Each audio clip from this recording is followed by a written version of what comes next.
আপনাদের সরকার সময় অর্থাৎ 2001 থেকে 2006 সময় প্রোডাকশন শেয়ারিং কন্ট্রাক্টের উপর আপনারা অনেক জোর দিয়েছিলেন। বিদেশে অনেক কোম্পানি, তারপরে বাংলাদেশের এই ব্লক ভাগ করে হিউস্টনে না, যখন ওরা অনেক আগ্রহ ছিল সবার, কিন্তু গত 10-12 বছর, 15 বছর, 17 বছরে কোনো রকম আগ্রহী আমরা দেখতে পাই নাই, বা সরকারের মধ্যে থেকেও কোনো রকম উদ্যোগ দেখতে পাই না। এটার কারণটা আসলে কি? মানে কারণটা হ্যাঁ, খালেদ মহিউদ্দিন, তোমাকে যে বুঝায় বলতে হয় তাহলে তো না, খুবই ইউ ইন্টারেস্টিং আর ভেরি আসলে। Intelligent, you understand why they have done it. খুবই ইন্টারেস্টিং। যাই হোক, আমরা পরের এই প্রসঙ্গে পরে আসি যে 2023 সালের জুলাই মাসে আপনারা যে 31 দফা দিছিলেন, সেই 31 দফার 17 নম্বর দফায় আছে যে বিদ্যুৎ, জ্বালানি ও খনিজ খাতে দায় মুক্তি আইন সহ সকল কানাকানুন বাতিল করা হবে, এবং রাষ্ট্রীয় অর্থনীতিতে রক্তক্ষরণ, আমি একটু দেখে পড়ে বলতেছি, রাষ্ট্রীয় অর্থনীতিতে রক্তক্ষরণ রোধ করার লক্ষ্যে জনস্বার্থ বিরোধী কুইক রেন্টাল বিদ্যুৎগুলি কেন্দ্র থেকে বিদ্যুৎ কেনায় চলমান সীমাহীন দুর্নীতি বন্ধ করা হবে। এখন এইটা কি একটা বাস্তবতা? এটা কি আপনি করতে পারবেন? মানে কুইক রেন্টালগুলো আপনি বন্ধ করে দিতে পারবেন? মানে কুইক রেন্টাল অলরেডি সিস্টেম থেকে বের করার ব্যবস্থা করা হয়ে গেছে। তাহলে এইগুলি কি বসে যাবে সব, যেগুলি quick এটা rental চলে আছে? যাবে। এটা চলে কুইক যাবে? Rental is quick rental. মানে জাস্ট ডিসমেন্টল করে তার ডিসমেন্টল করে। আমার কন্ট্রাক্ট শেষ, তুমি চলে যাও। আচ্ছা, কন্ট্রাক্ট শেষ পর্যন্ত আপনি কন্ট্রাক্ট শেষ হয়ে গেছে। কন্ট্রাক্ট শেষ হয়ে গেছে। ওরা এখন চলে যাবে, আর থাকবে না। তাহলে কুইক রেন্টাল আমরা কন্ট্রাক্ট করবো না। তাহলে ওরা যে বিদ্যুৎটা দিত, এই বিদ্যুৎটা আপনি কি দিয়ে এখন? আছে আমার এখনো ক্যাপাসিটি 28,000 মেগাওয়াট, আচ্ছা, আর আমার লাগবে 18,000 মেগাওয়াট। আপনার ক্যাপাসিটি 28,000 মেগাওয়াট, মানে রিডান্ডেন্সি, মানে আপনি যে উৎপাদন, মানে ক্যাপাসিটির সাথে তো উৎপাদন অনেক জড়িত। আপনার পাওয়ার প্ল্যান্টগুলির মধ্যে তো অনেকগুলি পুরানো। আমার যে উৎপাদন হবে তাতে 18,000 মেগাওয়াট আমি এই বছর ফেস করতে পারবো। আপনার আজকের জেনারেশন কত? আজকে রিপোর্ট এখনো নেই। কালকে আপনি যেদিন জয়েন করছেন সেদিন কত ছিল? দুইটা রিপোর্ট নেই, তবে আমি যতদূর জানি 16,000-এর মতো। 16,000-এর মতো। তাহলে মানে আপনার চাহিদা থেকে 2,000 মেগাওয়াট এখনো কম আছে। না, 18,000 আপনার চাহিদা। পিকে হবে, পিকে চাহিদা হবে। আচ্ছা, I am working on peak, যেটা 18,000-এ যাবে। কথা বুঝছো? না, জেনারেশন ওয়াইজ আপনার যদি 28,000 মেগাওয়াট জেনারেট করার থাকে, তাহলে আপনি কি এই যে এখন 16,000 করতেছেন, সেটা কি ইচ্ছা করে, নাকি আপনার এটার খবর আপনি এখনো নেন নাই? না, এটা খবর ইচ্ছে করে না। হ্যাঁ, এখানে তোমার কয়লার অভাব আছে। আচ্ছা, তার জন্য অনেকগুলো পাওয়ার স্টেশন বন্ধ আছে। আচ্ছা, কয়লা ভিত্তিকগুলি বন্ধ হয়ে আছে। এখানে তোমার ফুয়েলের অভাব আছে, এগুলো ইম্পোর্টেড যেগুলা, সেই জন্য অনেক পাওয়ার স্টেশন বন্ধ আছে, যার জন্য আমরা 18,000 পর্যন্ত যেতে পারবো আমরা। আচ্ছা, এইগুলো আবার ইম্পোর্ট করলে, হ্যাঁ, আবার যদি শিল্পপত্র যদি সাপ্লাই করা যায়, তাহলে ওই 28,000 পর্যন্ত যাওয়া যাবে। একটা পর্যায়ে এই কথাটা আমি জানি না, আপনার আগে নিশ্চয়ই আর অনেকে বলছে, কিন্তু আমি আপনার মুখে প্রথম শুনছি 2000-2001 সালের দিকে, যে আপনি একটা এনার্জি মিক্সের কথা খুব বলতেন। সেই এনার্জি মিক্সের সময় বাংলাদেশে খুব কম, বেশি লোকরা বলতে শুনি নাই, মানে কিন্তু এনার্জি মিক্সের কথা বলতেন। সেখানে আপনি বলতেন যে আইওসি থেকে আমরা যে গ্যাস পাই, মানে অর্থাৎ প্রোডাকশন শেয়ারিং কন্ট্রাক্টের মাধ্যমে যে গ্যাস পাই, সেই গ্যাস দামি গ্যাস, সেটা বিদ্যুতের মধ্যে আমরা ব্যবহার না করি, কম করি।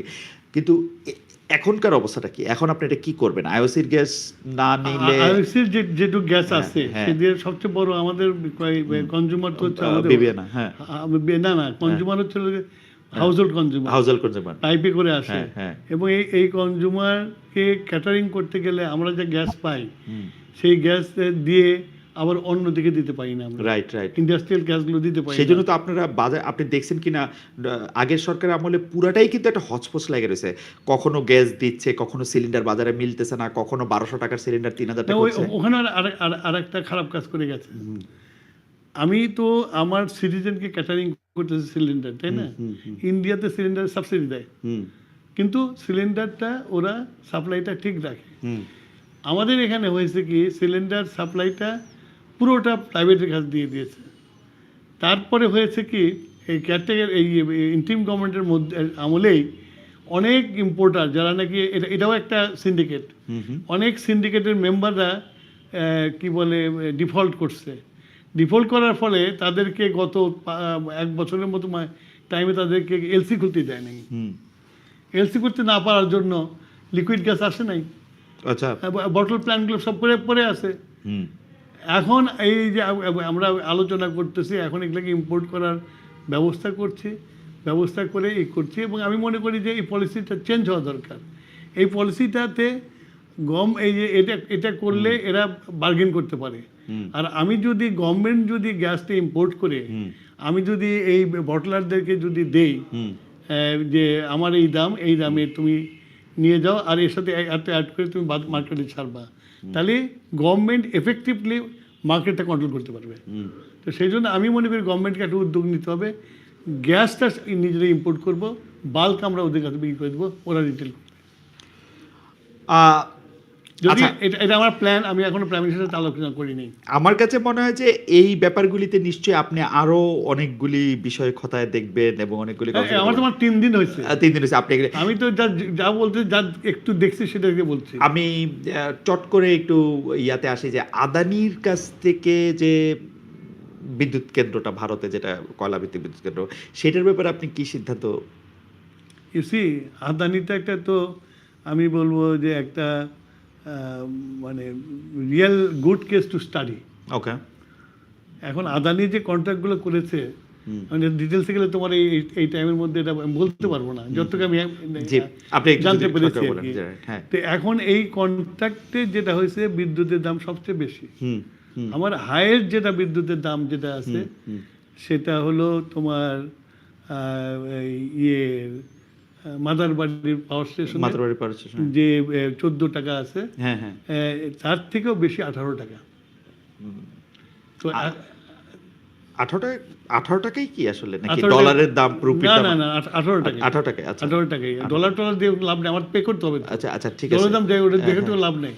আচ্ছা, ইট ইজ 18 টাকা, মানে মাতারবাড়ি যদি 14 হয় তাহলে এটা 18। আচ্ছা ঠিক আছে, না না বুঝছি। না মাদারবাড়িকে বেস করে জিনিসটা করছে, আচ্ছা বুঝছি, কিন্তু সেটা যে 18 টাকায় 18 টাকায় গিয়ে পড়ছে। 18 টাকা যে পড়ছে। আমি আজকে এই প্রাইসের উপর ওয়ার্ক করছি, আমি আজকে 18 টাকা পড়ছে।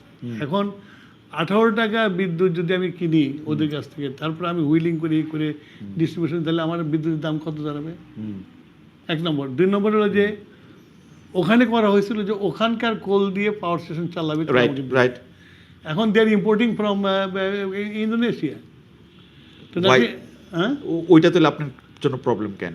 ওটা আমার জন্য প্রবলেম, ওইটা যে ওইটার থেকে দাম ওইটার বেশি, তো ওটা চার্জ আমাকে দিতে হবে, তাই ইম্পোর্ট কস্ট আমি দেবো, ওইটার দাম আমি দেবো। আপনি একটা ইয়াতে মানে আপনার মানে আপনি এন্ড প্রোডাক্টটা নিচ্ছেন না ক্লায়েন্ট হিসেবে? এন্ড প্রোডাক্ট ওই কন্ট্রাক্টের মধ্যে দেওয়া আছে, এন্ড প্রোডাক্ট দিচ্ছি, ওদের ট্রান্সমিশন যে লাইনটা সেই লাইনের কস্ট আমি দিয়েছি, আবার ওই ট্রান্সমিশন যে কস্ট পড়বে সেটার টাকা ওই পোর্শনটা তাদেরকে দিতে হবে। এই কন্ট্রাক্টটা মানে আমি কি বলবো, যেটা নিয়ে আলোচনা হওয়া উচিত এবং ভবিষ্যতে করব। আমার এখানে একটা কিউরিয়াস কেস আছে। আপনি যতটুকু বললেন, ধরেন আপনি তো টেকনিক্যাল জায়গা দিয়ে বলতে পারতেন, কিন্তু আপনি সাধারণভাবে বললেন। আমি এই প্রশ্ন অসংখ্যবার কইরা ইউনূস সরকারের থেকে এইটার কোনো বাস্তব জবাব কেন পাই নাই যে আদানির সাথে চুক্তিটা আপনারা রিভাইজ করতেছেন না কেন, প্রকাশ করতেছেন না কেন, আমাদের এখানে কি আছে এটা দেখতেছেন না কেন?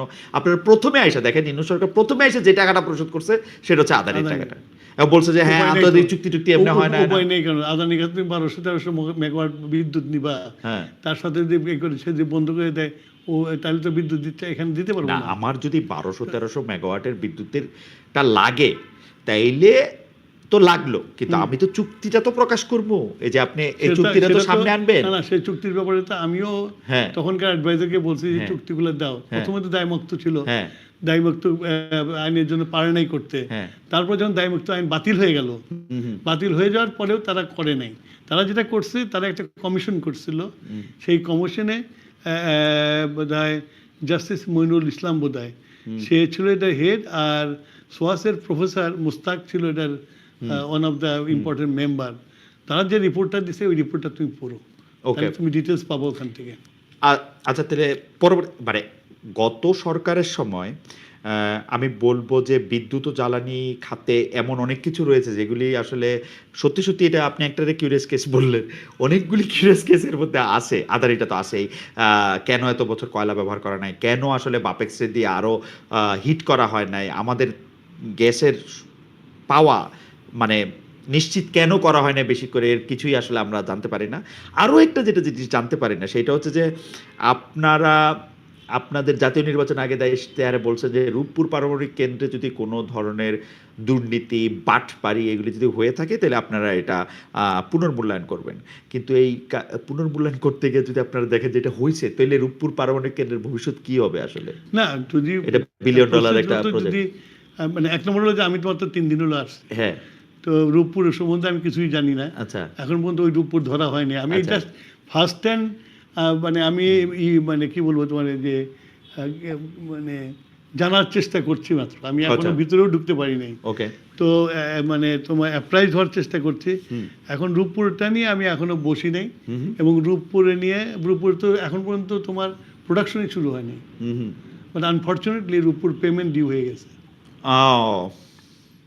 আসলে এত রকম রূপপুরে এখন ট্রান্সমিশন লাইনও কমপ্লিট হয়নি, আমি এইটা নিয়েও বলতে একটা চাই, হয়েছে আর একটা হয়নি। এইটা নিয়েও আমি বলতে চাই, আপনি কি জনাব ফাউজুল কবির খানকে জানতে চাইছিলেন যে মানে 2024 সালের 5 আগস্ট ওই সরকার চলে যাওয়ার পরে আপনারা এটা নিয়ে আসলে সিদ্ধান্ত আগায় রাখছেন কিনা বা কি করছেন, মানে এটা একটা না, এটা নিয়ে ব্যাপারটা হচ্ছে অনেক জিনিসের মধ্যে আমরা ঢুকতে পারি নাই, হ্যাঁ হ্যাঁ ঢুকতে চেষ্টা করেও ঢুকতে পারি নাই। আমরা যে এই ভিন্ন এমপ্লয়ির কাছ থেকে যেসব খবরটা পেয়েছি সেটা নিয়ে আমরা মোটামুটি একটা পজিশন পাইছি যে এটা এখানে যেখানে বালিশের দাম 10,000 12,000 টাকা হয়েছে সেখানে তো ইউ ক্যান আন্ডারস্ট্যান্ড কী হয়েছে ওখানে। তো এইটা এখন পর্যন্ত তোমার একটা ট্রান্সমিশন লাইন হয়ে গেছে, আর একটা ট্রান্সমিশন লাইন কেবল যমুনা ক্রস করছে। তো এটা মানে কবে কমিশন হবে এটা এখনো বলা যাচ্ছে না, আমি এখনো বসিনি ওদের সাথে।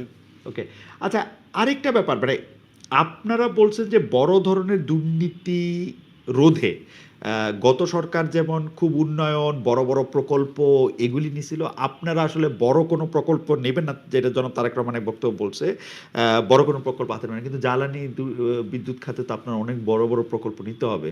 এমনকি যদি আপনি প্রকল্প যদি সঞ্চালন লাইনের কথাও বলেন, যেটা আপনাদের বলছে 2,500 সার্কিট কিলোমিটার, আমরা যেটা আমাদের প্রধানমন্ত্রী সাহেব যেটা আমাকে বলেছেন আর কি, যে আমাকে বলছে রিনিউয়েবল এনার্জি থেকে যে চলে যাওয়ার জন্য, তো আমাদের ফার্স্ট অপশন থাকবে রিনিউয়েবল এনার্জি যাওয়ার জন্য। এবং আমাদের রিনিউয়েবল, আমি আসার পরে যতটুকু স্টক টেকিং করছি, আমার অনেক জায়গা আছে, সেখান দিয়ে আমি 1000 খানেক মেগাওয়াট রিনিউয়েবল এনার্জি আনতে পারবো আর কি।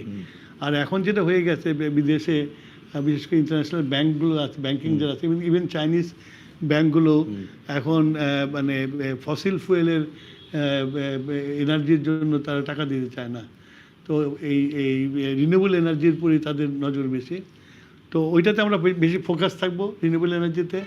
আর যেগুলো পাওয়ার স্টেশন ওরা করেছে, যেগুলো মানে চলানোই মুশকিল হয়ে গেছে, সেগুলো আমরা হয়তো যতক্ষণ পর্যন্ত আমার রিনিউয়েবল এনার্জি এটাকে না করবে ততদিন ওইগুলো চালাবো আর কি। কিন্তু টুকু ভাই, আমি আপনার একটা কথা বলি, সেইটা হচ্ছে রিনিউয়েবল এনার্জি হচ্ছে, এটা বলে না ক্রিকেটে, এ হচ্ছে আপনার গো টু প্লেয়ার।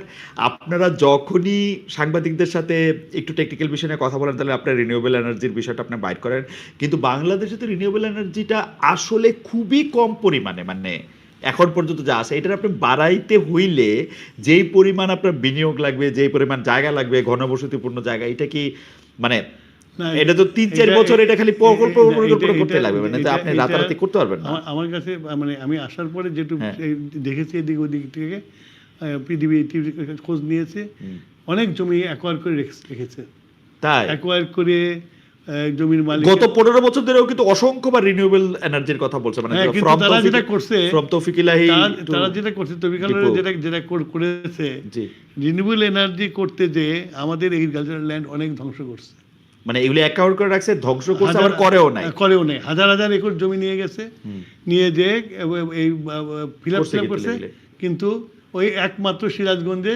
600 মেগাওয়াট করছে, আর আরো 2-3টা জায়গায় করছে 60 মেগাওয়াট, সরি, এই সব মিলে বোধহয় 500-600 মেগাওয়াট পর্যন্ত করেছে তারা, কিন্তু এখনো জমি টমি সব খালি পড়ে আছে। 1 নম্বর। 2 নম্বর, তুমি যেটা বললা যে এরকম জমির অভাব না, আমাদের চিন্তার অভাব। আমি সিরাজগঞ্জে পাওয়ার স্টেশনের যেটা হয়েছে, আমি কিন্তু যমুনা থেকে জমি রিক্লেম করেছি ওটা, একটা জমি কিন্তু আমি অ্যাকোয়ার করিনি, নদীর জমি নিয়ে নিছেন আপনি, নদীটা তো নদীর জমি নিয়ে, নদীতে এই জমিটা খেয়েছিল। আচ্ছা, তারপরে সিরাজগঞ্জ নদী ভাঙ্গন হ্যাঁ এলাকা। হ্যাঁ হ্যাঁ হ্যাঁ তা আমার নদী ভাঙ্গন করে নদী নিয়ে চলে যাচ্ছে, আমি যদি ওইখান থেকে নদীর থেকে আবার এখন চর উঠে গেছে সব জায়গায়, ইফ ইউ গো হ্যাঁ হ্যাঁ সব জায়গায় চর উঠে গেছে, আমি ওইখানে আরো মাটি ভরে ওইখানে আমি রিক্লেম করবো। কিন্তু ভাই, আপনার তো যমুনাকেও বাঁচাইতে হবে সিরাজগঞ্জে যদি বাঁচাতে চান। এটা তো হচ্ছে গাইড বাদের বাইরে। আচ্ছা গাইড, ও আচ্ছা আচ্ছা, নাও আই আন্ডারস্ট্যান্ড। আচ্ছা আচ্ছা বরঞ্চ এটা করতে যে নদীর ফ্লোটা আমরা ডাইরেকশনটা ঠিক করতে পারবো। এখন তো ডাইরেকশন নষ্ট হয়ে গেছে, বিভিন্ন জায়গায় চর পড়ে আছে, হ্যাঁ হ্যাঁ হ্যাঁ। নদীর মেইন কারেন্টটা বিভিন্ন দিকে ছড়াই তো গেছে। আপনি শিওর যে আপনি এখানে এর মধ্যে থেকে এটা নদীটা আমি অলরেডি ওয়াটার ডেভেলপমেন্ট বোর্ডকে বলেছি তোমরা একটা স্টাডি করো, এখানে যদি আমি রিক্লেম করতে পারি তাহলে আমরা রিক্লেম করে এখানে সোলার এনার্জির ব্যবস্থা করবো। আপনারা আরেকটা নট অনলি সিরাজগঞ্জ, যেখানে যেখানে Okay. নদী ভেঙে নিয়ে যায়, যেমন চাঁদপুর শহর, চাঁদপুর, হ্যাঁ অর্ধেক তো নদীর মধ্যে আছে, হ্যাঁ। তো ওখানে যদি চর জায়গায় সেই চরটা আমি ইউজ করবো না। আপনি যদি ওইটা পরিকল্পনা করে করেন, যেটা আপনি বলছেন যে চীনের অভিজ্ঞতা যদি সরকার, আপনি নিজুম দিয়ে হাতিয়া টাতিয়াতেও আপনি অনেক বড় করে করতে পারবেন, কারণ চীন এগুলিতে এখন মাস্টার হয়ে গেছে, এই পৃথিবীর অনেক দেশও এগুলিতে এখন মাস্টার হয়ে গেছে, যেগুলিতে এখন কেমনে করবেন আপনি নিশ্চয়ই এগুলি আমি জানি না, কিন্তু আমি রিনিউয়েবল কিন্তু শুনতেছি। You have to understand one thing, যে এটা আমাদের নতুন গভর্নমেন্ট, হ্যাঁ আমি আজ দিয়ে বোধহয় 4 দিন হ্যাঁ বসলাম, হ্যাঁ, এবং 4 দিনে আমাকে মিটিংই করতে হয়েছে, আর কিছু জানার জন্য আমাকে বসতে হয়েছে। কালকেও বলবো আমি জানার জন্য কি অবস্থা। তো সেইখানে যে মানে কালকে বলবো যে প্রকল্পগুলো কোথায় কি অবস্থা আছে জানার জন্য। তো এখন ব্যাপার হচ্ছে যে technical, highly technically ministry, and যেহেতু আমি I ran my own industry, power station ছিল কিছুটা, আপনি পুরাটা, আপনি আসলে পয়েন্ট এ থেকে পয়েন্ট বি পর্যন্ত পুরাটাই আপনি আসলে আপনার নিজস্ব এক্সপেরিয়েন্সই আছে, এবং এর আগে বিদ্যুৎ, তবে শুধু মানে বিদ্যুৎ ও জ্বালানি দুটি বিষয় পাশাপাশি রাখলে এটা বিশাল মন্ত্রণালয়, বিশাল আসপেক্ট, আপনাকে অনেক কিছুই দেখতে হবে। আমি একটা জিনিস দেখছি যে আমার একজন ক্যাপাবল স্টেট মিনিস্টার আছে। আচ্ছা আচ্ছা আচ্ছা আচ্ছা আচ্ছা, খুব ক্যাপাবল ছেলে। আচ্ছা, আই থিঙ্ক আমার জন্য খুব সহায়ক হবে ছিল স্টেট মিনিস্টার। আচ্ছা আচ্ছা, ঠিক আছে, মানে তারপরও আপনাকে যেহেতু মানে সিনিয়র মিনিস্টার হিসেবে ওভারসি করতে হবে, আপনারা আরেকটা কথা কিন্তু বলছেন যে আপনারা কোনো গোপন চুক্তি করবেন না, আপনারা কোনো গোপন চুক্তি করবেন, কিন্তু আমরা দেখছি যে আমি সাংবাদিকতার অভিজ্ঞতা থেকে আমি বলি যে 98 থেকে এটা 2026 28 বছরে আমি দেখছি যে পাওয়ার এনার্জি নিয়ে সরকার আসলে মুখ খুলতে চায় না। কিছু কথা আপনি বলতেন আসলে 2001 থেকে 2006 পর্যন্ত, কিন্তু সাইফুর রহমান সাহেব বলতেন না। জ্বালানি মন্ত্রী যিনি ছিলেন মোশাররফ হোসেন সাহেব দীর্ঘদিন, বা পরে যখন জ্বালানি উপদেষ্টা মাহমুদুর রহমান সাহেবও হয়েছেন, তারা কিন্তু মুখে এক ধরনের তালা এটাই রাখতেন। সত্যি সত্যি আপনি এটা পারবেন যে মানে গোপন চুক্তি না করে আমাদেরকে আপনি এটা জানাবেন যে আদানির চুক্তিটা আপনারা পুরাটাই নেবেন কিনা, নাকি এইটা আবার রিভাইজ করতে চাবেন, পুরা বিদ্যুতে লাগবে কিনা, যত এইসব মানে আমি কখনোই তোমাকে বলবো না যে আদানি চুক্তি স্ক্র্যাপ করে দেবো। আচ্ছা, কখনোই বলবো না। আপনি পুরাটা নেবেন, আমি রিনেগোশিয়েট করব। আপনি পুরাটা নেবেন কিনা? আমি যেমন আমরা ডিসাইড করছি যে আমরা আদানির পাওয়ারটা আমরা অডিট করব, অডিট করে দেখবো অ্যাকচুয়ালি কত পাওয়ার সে আমাকে দিচ্ছে। ওকে, অডিট না হলে তো আর বুঝবে না তুমি, তো অডিট করতে টাইম লাগবে তোমার, আমাকে অডিট ফার্ম নিয়োগ করতে হবে, সেই করতে হবে না। কিন্তু বিদ্যুৎটা তো আপনি কত বিদ্যুৎ দিচ্ছে সেটা তো আপনি কালকে রিপোর্টই আপনি নিতে পারবেন। It's not that easy. কেন ও আপনার ইয়াতে দিতেছে না? দিচ্ছে, অনেক কিছুই আছে, কাগজ কলম অনেক কিছু, খাতায় অনেক কিছু থাকে, একটা কথা আছে না, কাগজ কলম আছে। হ্যাঁ, না সিরিয়াসলি, মানে আপনি এটা ইয়া করতে পারবেন। তুমি যদি মানে পিন পয়েন্টেড করতে চাও, হ্যাঁ, তাহলে তোমাকে বিদ্যুৎ অডিটটা করতেই হবে। ও আপনাকে, আমি বলি অলরেডি কিন্তু টাসেল আছে, আচ্ছা, between power development board and ও মানে আমি কত পাচ্ছি আর কত দাম দিচ্ছি। ও বলছে যে আমি এই পাইছি, ও বলছে আমি। তো ও 17 মাস কি করলো ইনো সরকার? Don't ask me. You ask them. I actually asked মানে 100 times, because যদি এইটা নিয়ে, কারণ আমি জানি যে এইটা নিয়ে আপনাকে মানে 2001 থেকে 2006 যাদের সাথে, বা তারপরেও এইটা নিয়ে যখন ডিসপিউট হয়, এটা তো ফার্স্ট থিং যেটা আপনি আসলে ইয়া করবেন, মানে আমি কত পাচ্ছি আর ও কত দাম দিচ্ছি, এইটা নিয়ে যদি। আমি যখন গতবার পেয়েছিলাম তখন কিন্তু অডিটিং সিস্টেমই ছিল না। আচ্ছা, আমি যে পাওয়ার ডেভেলপমেন্ট বোর্ডের অফিসে যে মিটিং করে অডিটিং চালু করার ব্যবস্থা করেছিলাম আমি, ফার্স্ট টাইম। এর আগে কোনোদিনও অডিটিং হয়নি। কিন্তু পাওয়ার জেনারেশন তো, আচ্ছা ঠিক আছে, এটা তো মানে আমি যতটুকু জানি দর্শক, পাওয়ার জেনারেশন তো আসলে যদি আপনি গ্রিডে নেন তাহলে তো এটা একদম স্পষ্ট যে আপনি আসলে কত পাইতেছেন, এটার মধ্যে কেন ডিসপিউট হবে না, ওই যে তুমি যেটা ওইভাবে স্পষ্ট মনে করছো, এটা তো স্পষ্টটা এখন ডিপেন্ড করে তোমার আচ্ছা। সেন্ট্রাল ডিসপাস সিস্টেমটা কত ভালো। সেন্ট্রাল ডিসপ্যাচ সিস্টেম আসলে ওই জেনারেশন লস্ট হচ্ছে এগুলো রাইট তারপরে হয়তো ও বললো যে আমার এত লস হয়েছে, আমি বললাম আমার এত loss হওয়ার আচ্ছা কথা না। ওকে হ্যাঁ তুমি ওকে এত লস করছো, এগুলো নিয়ে তো সেই জন্য করতে হবে কি। ওকে এইবার হচ্ছে যে ওই যে জনগণ ঘনিষ্ঠ কথাটা বলি, যে চাউলের আগে